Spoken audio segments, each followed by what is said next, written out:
Abbiamo pensato di lanciare questa iniziativa abbastanza divertente, cogliendo l'opportunità del Carnevale e di Martedì Grasso per lanciare un segnale politico anche importante con un po' di ironia.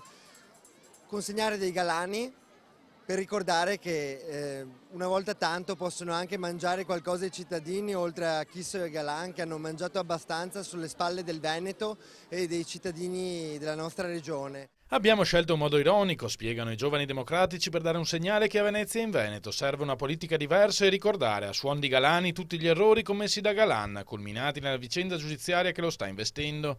Credo che sia importante dare questo segnale perché è stato fatto un tentativo con i tanti silenzi della regione di Zaia di far ricadere sul Partito Democratico di Venezia tutte le responsabilità del caso Mose, quando in realtà anche la giunta uscente in realtà ne viene toccata per nulla e gran parte delle responsabilità sono tutte della regione Veneto. È per questo che in Veneto serve una vera discontinuità, sostengono i giovani militanti, che può essere rappresentata solo da Alessandra Moretti. I veneti vogliono un governo di cambiamento. Noi siamo qui a sostegno di Alessandra Moretti perché pretendiamo che il nuovo governo del Veneto sia basato sulla trasparenza, sull'onestà e soprattutto sulla buona politica.